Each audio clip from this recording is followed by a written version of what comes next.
များရုံမြင့်တန်ကြပြည်သက်များအားလုံးပဲမင်္ဂလာပါခင်ဗျာဒီဘက်ကျွန်တော်တို့မောင်နှမနှစ်ယောက်ရွေးချယ်တင်ဆက်ပေးမယ့်အကြောင်းအရာကတော့မျိုးသုံးပြောက်ွယ်တော့မဲ့စိုက်ဘေးရီးယားကြားတွေကိုတရုတ်အစိုးရဘယ်လိုထိန်းသိမ်းထားလဲဆိုတဲ့အကြောင်းအရာပဲဖြစ်ပါတယ်တရုတ်အစိုးရအနေနဲ့အခုလိုမျိုးသုံးပြောက်ွယ်တော့မဲ့စိုက်ဘေးရီးယားကြားတွေနဲ့ဒီသဘာဝပတ်ဝန်းကျင်ရဲ့ chaos တွေကိုဘယ်လိုတန်ဖိုးထားပြီးထိန်းသိမ်းကာကွယ်စောင့်ရှောက်နေလဲဆိုတာကိုဗဟုသုတရရှိစေဖို့အတွက်ဒီအစီအစဉ်ကနေတင်ဆက်သွားမှာပဲဖြစ်ပါတယ်ဒီနေ့မှာဆိုလို့ရှိရင်တော့ဆွေမျိုးပေါပေါ်မဂ္ဂဇင်းထဲမှာပါဝင်တဲ့ဆောင်းမရှင်ထွန်းလင်းနေရေးသားထားတဲ့အကြောင်းအရာတွေကိုတင်ဆက်ပေးသွားမှာဖြစ်ပါတယ်ရှင်။ဟုတ်ကဲ့မင်္ဂလာပါ။ကျွန်မနာမည်ကတက်မုံထွန်းဖြစ်ပါတယ်။ဒီဆွေမျိုးပေါပေါ်မှာဖော်ပြခဲ့တဲ့စိုက်ဘေးရီးယားကြားတွေကိုတရုတ်ဆိုးရဘယ်လိုထိန်းသိမ်းထားသလဲဆိုတာပေါ့နော်။ဆောင်းမရေးပေးခဲ့ပါတယ်။ဆောင်းမရဲ့အဓိကရည်ရွယ်ချက်ကတော့သဘာဝပတ်ဝန်းကျင်ဒီအခါကျတော့တရိษံနဲ့လူတွေရဲ့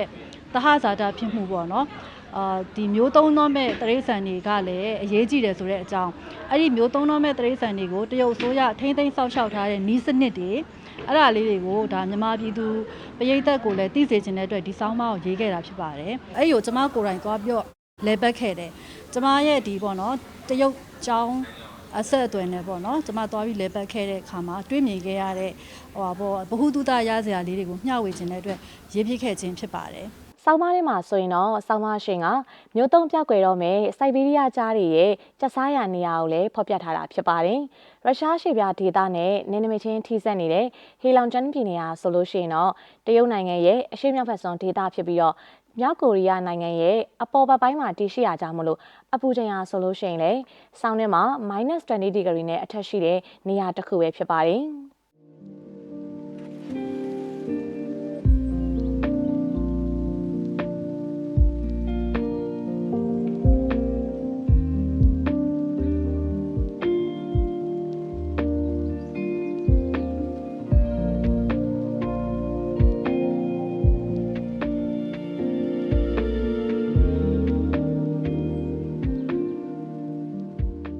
ဒီစိုက်ဘေးရီးယားကြားတွေဟာဆိုရင်ဝေးလံခေါင်ဖျားတဲ့တရုတ်နိုင်ငံရဲ့အစွန်ဖျားဒေသတွေမှာရှိပြီးတော့ထိမ့်သိမ်းဆောက်ရှောက်ရခက်ခဲတဲ့နေရာတွေမှာရှိနေတာဖြစ်ပါတယ်။ဒါကြောင့်တရုတ်အစိုးရအနေနဲ့စိုက်ဘေးရီးယားတိုက်ကဘက်ကိုတိစောက်ခဲ့ပါတယ်။ဒီစိုက်ဘေးရီးယားတိုက်ကဘက်ကိုကျွန်တော်တို့အနေနဲ့ဘယ်လိုသွားရောက်လဲပတ်လေ့လာရမလဲဆိုတာနဲ့ပတ်သက်ပြီးကျွန်တော်ပြောပြသွားမှာပဲဖြစ်ပါတယ်။ဒီစိုက်ဘေးရီးယားတိုက်ကဘက်ကိုဟာပင်လေဆိပ်ကနေပြီးတော့တက်ဆီနဲ့သွားမယ်ဆိုရင်အနည်းဆုံး1နာရီကျော်ခန့်စီးရပါမယ်။ဒီစိုက်ဘေးရီးယားတိုက်ကဘက်ကတရုတ်နိုင်ငံမှာရှိတဲ့ကြားမွေးမြူထိမ့်သိမ်းတဲ့ဒုတိယအကြီးဆုံးနေရာဖြစ်ပြီးတော့နိုင်ငံအဝန်းမှာရှိတဲ့တိရစ္ဆာန်ရုံတွေအတွက်လိုအပ်တဲ့စိုက်ဘေးရီးယားကြားတွေနဲ့အခြားကြားမျိုးသတ္တဝါတွေကိုဒီနေရာကနေပို့ပေးတယ်လို့လည်းသိရပါတယ်။ပြီးတော့အဓိကကတော့မျိုးသုံးပြောက်ွယ်တော့မဲ့စိုက်ဘေးရီးယားကြားတွေကိုတရုတ်အစိုးရကစနစ်တကျမွေးမြူထိန်းသိမ်းထားပြီးတော့အဲ့ဒီမှာပဲသားဖောက်တယ်ပြီးတော့မျိုးသုံးချင်းမှကာကွယ်ပေးဖို့အတွက်လှုံ့ဆော်နေတာလည်းဖြစ်ပါတယ်။ဟုတ်ပါတယ်စိုက်ဘေးရီးယားကြားတွေဟာဆိုလို့ရှိရင်တော့ရုရှားရှေ့ပြဒေသမွန်ဂိုလီးယားတရုတ်ပြည်အရှေ့မြောက်ဒေသနဲ့ကိုရီးယားကျွန်းဆွယ်ဒေသတွေမှာမူရင်းနေထိုင်ကြတဲ့တောရိုင်းတိရစ္ဆာန်တွေဖြစ်ပြီးတော့လွန်ခဲ့တဲ့10စုနှစ်2ခုအတွင်းမှာအကောင်ရေတွက်တွေလျော့နေလာပြီးတော့အခုဆိုရင်တော့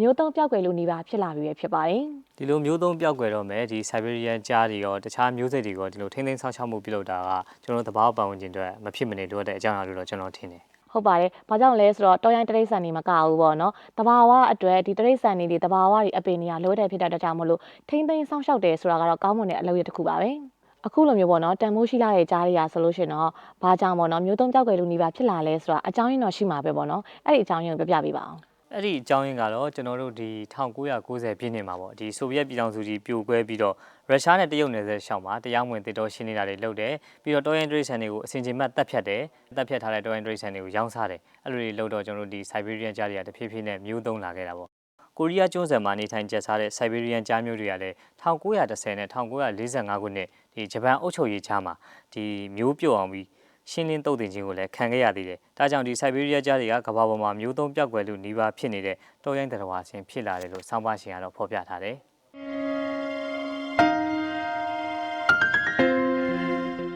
ပြည်သက်များရှင်ဆောင်းပါးထဲမှာဆိုလို့ရှိရင်တော့ဆောင်းပါးရှင်ထွန်းလင်းတွေကစိုက်ဘေးရီးယားကြားတွေရဲ့ဆယ်စုနှစ်အတွင်းမှာဆိုလို့ရှိရင်တော့တိုးတက်မှုတွေလျော့နှဲကျဆင်းမှုတွေနဲ့ပတ်သက်ပြီးတော့အချက်လက်တွေခိုင်ခိုင်မာမာနဲ့ဖော်ပြထားပါတယ်။လေးလာတွေ့ရှိချက်တွေအရ2005ခုနှစ်မှာဆိုလို့ရှိရင်တော့စိုက်ဘေးရီးယားအရွယ်ရောက်ပြီးသားကြားကောင်ရဆိုရင်332ကောင်393ကောင်ကြားမှသာရှိပြီးတော့အဲ့ဒီနောက်ပိုင်းမှာစလေကတဖြည်းဖြည်းနဲ့လျော့နှဲကျဆင်းလာတာကိုလည်းတွေ့ရပါတယ်။ဒါပေမဲ့ဆယ်စုနှစ်တစ်ခုအကြာပေါ့နော်2014ခုနှစ်2015ခုနှစ်မှာဆိုလို့ရှိရင်တော့ရုရှားဘက်ခြမ်းမှာအရွယ်ရောက်ပြီးနဲ့တာပေါက်အကောင်ရဆိုလို့ရှိရင် တော့962ကောင်အထိနဲ့ပြန်လည်တိုးတက်လာခဲ့တာကိုလည်းသိရှိရပြီးတော့ရုရှားနဲ့တရုတ်နယ်စပ်ဒေသမှာရှိတဲ့အရိုင်းတောတွေမှာဆိုလို့ရှိရင်တော့စိုက်ဘေးရီးယားကြားအကောင်ရေက35ကောင်အထိရှိခဲ့တယ်ဆိုပြီးတော့လည်းမှတ်တမ်းတွေမှာတွေ့ရှိရပါတယ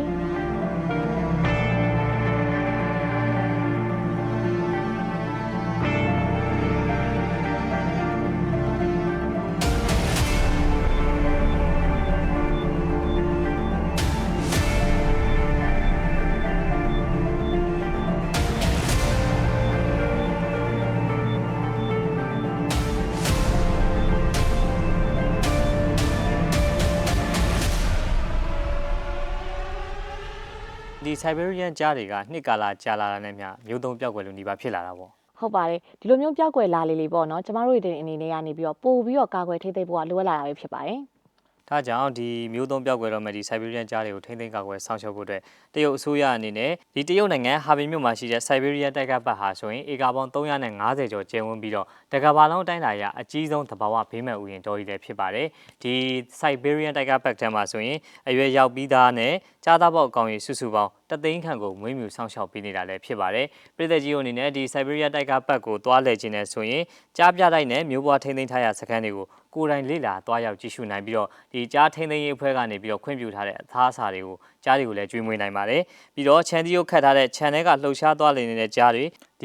ီအိတ်ဆက်နေတဲ့ကြားတွေကိုဒီလိုမျိုးကိုယ်တိုင်အစာကျွေးရတာပေါ့တော်တော်လေးရင်ခုန်မှုကောင်းတယ်ဒါတွေမကသေးဘူးပေါ့နော်တိုက်ကဆာဖာရီထဲမှာဆိုလို့ရှိရင်တော့ဒီလိုမျိုးကြားတွေကိုပေါ့နော်အလုံးပိတ်ကားနဲ့ဆာဖာရီထဲမှာလှည့်လည်ကြည့်ရှုနိုင်တဲ့အပြင်ကိုဘေးမဲ့ဥယျာဉ်ထဲမှာဆိုလို့ရှိရင်တော့ကြားအကောင်ကြီးပေါ့နော်90ကိုဘေးမဲ့လှုပ်ပေးထားတာလည်းတွေ့ရပါတယ်ဒီထဲမှာဆိုလို့ရှိရင်တော့ဝင်ကြီးအနေနဲ့ကလေးတဦးကိုတော့65ရွမ်ဖြစ်ပြီးတော့လူကြီးတဦးကိုတော့130ရွမ်နဲ့ပေါ့သတ်မှတ်ပေးထားတာပဲဖြစ်ပါတယ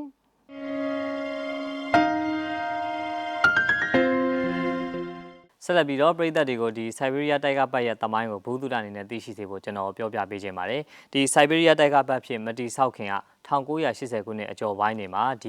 ီနေရာကတရုတ်နိုင်ငံရဲ့ပထမတန်းအမျိုးသားအဆင့်တရိတ်ဆန်ကာကွယ်ဆောင်ရှောက်ရေးနေရာဖြစ်တယ်လို့လည်းသိရပါတယ်အဲ့ဒီနောက်မှာမျိုးသုံးပြောက်ွယ်တော့မှအဖိုးတန်မျိုးစိတ်တော်တွေကိုကာကွယ်ဆောင်ရှောက်ဖို့အတွက်1996ခုနှစ်မှာဒီ Siberia တိုက်ကပတ်ကိုတရုတ်အစိုးရကတည်ဆောက်ခဲ့တယ်ဒီစတင်တည်ဆောက်တဲ့အချိန်တုန်းကဒီကြားထိန်သိမ်းရေးစခန်းမှာစိုက်ဘေးရီးယားကြားအကောင်ရစုစုပေါင်းမှာ12ကောင်ကနေပြီးတော့16ကောင်အထိပဲအများဆုံးရှိခဲ့တယ်။စိုက်ဘေးရီးယားတိုက်ကပတ်လို့ဆိုပေမဲ့လည်းကြားမွေးမြူထင်းထင်းစကန်မှာပေါ့အခြားကြားတွေလည်းရှိတယ်၊ချင်းသေးတွေလည်းရှိတယ်၊ပူးမားတွေလည်းရှိတယ်။အဲ့လိုမျိုးတောရိုင်းတရိတ်ဆန်တော်တော်များများကိုလည်းစောင့်ရှောက်မွေးမြူထားပါသေးတယ်။ပြီးတော့ဒီတရုတ်အစိုးရကဟာဘီမြို့မှာတည်ရှိနေတဲ့ဒီစိုက်ဘေးရီးယားတိုက်ကပတ်ကိုမျိုးသုံးပြောက်ွယ်တော့မဲ့တရိတ်ဆန်တွေကိုမွေးမြူထင်းသိမ်းရနေရအပြင်သူကဘာကိုအခြေခံထားလဲဆိုတော့ ecotourism ကိုလည်းအခြေခံပြီးတော့ဆောက်လုပ်ခဲ့ရလည်းဖြစ်ပါတယ်ဒါတွေမကသေးပါဘူးဒီဘေးမဲ့တော်ဝင်ထဲမှာဆိုလို့ရှိရင်တော့ infrared camera artificial intelligence AI တာမဲ imaging drone စတဲ့အဆင့်မြင့်နည်းပညာတွေနဲ့တောရိုင်းတရိတ်ဆန်တွေရဲ့နေ့စဉ်လှုပ်ရှားသွားလာမှုတွေကျန်းမာရေးနဲ့ခန္ဓာကိုယ်အလေးချိန်အတက်ကြတွေညပိုင်းအချိန်တွေမှာဘေးမဲ့တောဝင်အတွင်းမှာ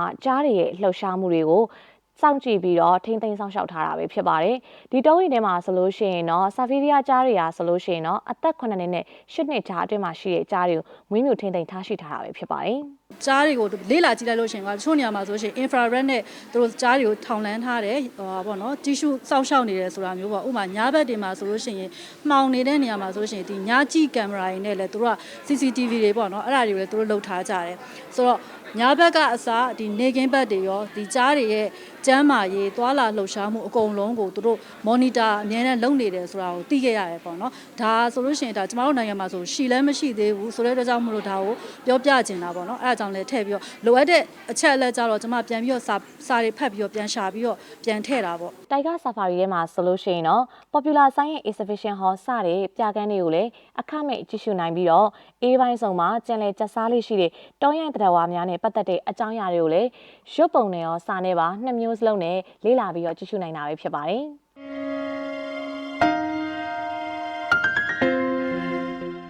ဆက်လက်ပြီးဆောင်းပါရှင်ထွန်းလင်းနေဖော်ပြထားတာကတော့ဒီ9.6 တန်စတူယန်ကီလိုမီတာကျယ်ဝန်းတဲ့တရုတ်နိုင်ငံဟာကမ္ဘာပေါ်မှာဒီတောရိုင်းတရိတ်ဆန်တွေကိုထိန်းသိမ်းဆောင်ရှောက်တဲ့နိုင်ငံတွေကတနိုင်ငံဖြစ်ပါတယ်ပြီးတော့တရုတ်နိုင်ငံကတောရိုင်းတရိတ်ဆန်တွေကိုကာကွယ်ဆောင်ရှောက်အောင်မှာတစ်တောကျိုးဝိုင်းတွေတတ်မှတ်တာတွေစီးမင်းဥပဒေတွေချမှတ်တာတွေနဲ့ပြီးတော့တရားမဝင်တောရိုင်းတရိတ်ဆန်ရောင်းဝယ်ခြင်းဈေးကွက်ကိုစောင့်ကြည့်အရေးယူတာတွေစတာတွေနဲ့ပေါ့အဘက်ဘက်ကနေပြီးတော့ကာကွယ်ဆောင်ရှောက်ပေးနေတယ်ရှိပါတယ်ပြီးတော့တရုတ်နိုင်ငံကတဘာဝတစ်တောကျိုးဝိုင်းပေါင်း1000ခန့်ရှိပြီးတော့ဒီ area ဒီတရုတ်နိုင်ငံရဲ့ပေါ့18%ဖြစ်တယ်လို့လည်းသိရတယ်ပြီးတော့ဒီအမျိုးသားဇီဝမျိုးစိတ်များကာကွယ်ဆောင်ရွက်ခြင်းကို 9နှစ်တစ်ချိန်ပြုစုရာကနေပြီးတော့အခုကျတော့အချိန်နဲ့အမျှစည်ရင်းပြုစုခြင်းကိုလည်းပြောင်းလဲကျင့်သုံးလျက်ရှိတယ်။ဒါ့အပြင်အခုကရန်စီမြစ်ထဲမှာကျင်းလည်နေကြတဲ့ရန်စီရေချိုလပိုင်းတွေကိုလည်းဒီအစင်းတွင်းမှာထွက်သိမ်းပြီးတော့ဦးစားပေးစောင့်ရှောက်ရမယ့်သတ္တဝါတွေဖြစ်လဲသတ်မှတ်ထားပြီးဖြစ်ပါတယ် ဟုတ်ပါတယ်တော်ရန်တိရစ္ဆာန်တွေကိုကာကွယ်စောင့်ရှောက်ဖို့ရှားပါပြီးတော့မျိုးသုံးပြောက်ကွယ်တော့မယ်တတဝါတွေကိုကယ်တင်ရမယ်ဇီဝမျိုးစိတ်နဲ့တဘာဝပတ်ဝန်းကျင်ကိုထိန်းသိမ်းရတဲ့လူသားတွေနဲ့တိရစ္ဆာန်များပေါ့နော်ညီညွတ်မျှတစွာနေထိုင်နိုင်ရေးအတွက်ကိုရည်ရွယ်ပြီးတော့2022ခုနှစ်မှာဆိုလို့ရှိရင်တော့တရုတ်အစိုးရကတော်ရန်တတဝါကာကွယ်စောင့်ရှောက်ရေးကိုဥပဒေပြဋ္ဌာန်းခဲ့တာဖြစ်ပါတယ်ဒါတွေမကသေးပါဘူးတော်ရန်တိရစ္ဆာန်ကာကွယ်ရေးအတွက်ရုရှားနိုင်ငံနဲ့လည်းသဘောတူစာချုပ်တွေချုပ်ဆိုပြီးတော့နှစ်နိုင်ငံပူးပေါင်းဆောင်ရွက်မှုတွေကိုလည်းဆောင်ရွက်လျက်ရှိပါတယ်အခုလိုလှုပ်ဆောင်ချက်တွေကနေတဘာဝတစ်တော်ထိမ့်သိမ့်ခြင်းနဲ့တဘာဝတော်ရန်တိရစ္ဆာန်ထိမ့်သိမ့်ခြင်းနဲ့အမျိုးသားဥယျာဉ်တွေဖော်ဆောင်ခြင်းရနေပြီးတော့တော်ရန်တိရစ္ဆာန်တွေရဲ့နေထိုင်မှုအကောင်ရည်တိုးတက်လာမှုနဲ့ဂေယစနစ်ကိုပုံမှုပြီးတော့ကောင်းစေပါတယ်တရုတ်နိုင်ငံကဆိုလို့ရှိရင်တော့တဘာဝပတ်ဝန်းကျင်နဲ့ဂေယစနစ်ကိုတိုးတက်စေဖို့အတွက်နဲ့အစီအဝမျိုးကွဲတွေတည်တံ့စေဖို့အတွက်ကိုအစိမ်းရောင်ဖွံ့ဖြိုးတိုးတက်ရေးကိုဦးစားပေးလှုပ်ဆောင်နေတဲ့နိုင်ငံတစ်နိုင်ငံပဲဖြစ်ပါတယ်ဟုတ်ပါတယ်တရုတ်နိုင်ငံဆိုလို့ရှိရင်2021ခုနှစ်မှာအမျိုးသားဥယျာဉ်တွေကိုစတင်တည်ထောင်ခဲ့ပြီးတော့ဒီအမျိုးသားဥယျာဉ်တည်ထောင်တဲ့ area တွေကတနိုင်ငံလုံးရဲ့ gas တွေကို90%အဓိကတောရိုင်းတရိတ်ဆန်နဲ့အပင်မျိုးစိတ်တွေကို84%ကာကွယ်ပေးထားတယ်လို့လည်းသိရပါတယ်ဒီဥယျာဉ်တွေကတနိုင်ငံလုံးရဲ့မြေ area 18%ကိုကာကွယ်ပေးထားတယ်လို့လည်းသိရတယ်ဒါဆိုရင်ကျွန်တော်တို့မြန်မာနိုင်ငံအနေနဲ့အတူယူသင့်တယ်ပေါ့တရုတ်နိုင်ငံရဲ့ဒီ gas စနစ်ကိုထိန်းသိမ်းစောင့်ရှောက်တဲ့စနစ်တွေဖြစ်တယ်လို့လည်းကျွန်တော်တို့တွေ့ရပါတယ်ဟုတ်ပါတယ်သူတို့တွေရဲ့ပေါ့နော်တိုးတက်ပြောင်းလဲမှုတွေသူတို့တွေရဲ့လှုပ်ဆောင်ချက်တွေကိုကြည့်ပြီးတော့ကျမတို့နိုင်ငံအနေနဲ့လည်းအတူယူစရာတွေအများကြီးရရှိမယ်လို့ထင်ပါတယ်ဟုတ်ပါတယ်ဟုတ်ကဲ့ဒီဆောင်းပါးကနေပြီးတော့ကျမဖြစ်စေချင်တာလေးကတော့ပေါ့နော်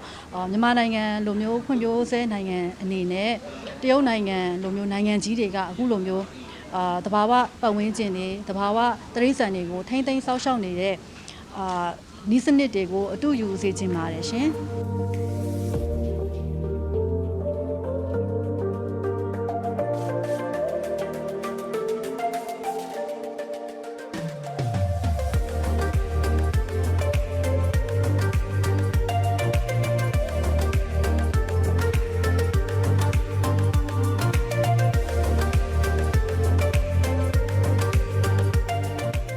ညရုံမြင့်တဲ့ကြားပြည်သူများခင်ဗျာအခုကျွန်တော်တို့မောင်နှမ2ယောက်တင်ဆက်ပေးခဲ့တဲ့ဆွေမျိုးပေါက်ဖော်မဂ္ဂဇင်းတွေကမျိုးသုံးပြောက်ွယ်တော့မဲ့ Siberia ကြားတွေကိုတရုတ်အစိုးရဘယ်လိုထိန်းသိမ်းထားလဲဆိုတာနဲ့ပတ်သက်ပြီးတော့ဘုဒ္ဓတာအများကြီးရလိမ့်မယ်လို့ယုံကြည်ပါတယ်နောက်အပတ်တွေမှာလည်းတခြားစိတ်ဝင်စားစရာကောင်းပြီးတော့ဘုဒ္ဓတာရမယ့်အကြောင်းအရာတွေကိုတင်ဆက်ပေးတော့မှာဖြစ်ပါတယ်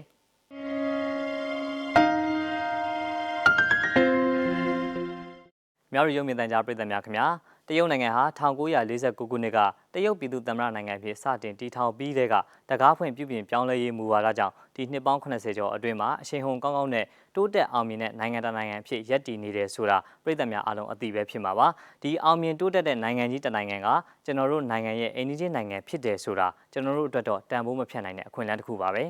တရုတ်မြန်မာနိုင်ငံအကြားအေးတူပူအမြအတိုင်ဝန်းကိုတိစောက်ခဲ့တာဆိုရင်တော့အခုဆိုရင်နှစ်ပေါင်း85နှစ်စိန်ရတုတိုင်ခဲ့ပြီပဲဖြစ်ပါတယ်။အေးတူပူများဆိုတဲ့စကားဟာမြန်မာဝေါ်ဟာရမှာအလွန်တရာမှအဓိပ္ပာယ်ရှိပါတယ်။ချမ်းသာခြင်းစိန်ရခြင်းကိုအတူမျှဝေခံစားရတာပဲဖြစ်ပါတယ်။မိမိကချမ်းသာအဆင်ပြေရင်မျှဝေပေးခြင်းတစ်ဖက်လူကအခက်အခဲဖြစ်နေတဲ့အချိန်မှာကူညီပေးခြင်းသဘောမျိုးလည်းဖြစ်ပါတယ်။ဒါကြောင့်ကမ္ဘာလုံးဆိုင်ရာအစီအမံတွေလုံခြုံရေးအစီအမံတွေလူသားယဉ်ကျေးမှုအစီအမံတွေကိုအခြေဆက်မိမိဆောင်ရွက်ပေးနေတဲ့ဒီဆွေမျိုးပေါက်ဖော်မဂ္ဂဇင်းကနေတဆင့်ကျွန်တော်တို့ရဲ့တရုတ်မြန်မာအေးတူပူများဆက်ဆံရေးအတိုင်းအဝန်းကိုလက်တွေ့ကြကြထူထောင်ကြပါစို့လို့တိုက်တွန်းရင်းရိုက်ကူးတင်ဆက်လိုက်ရပါတယ်ခင်ဗျာ။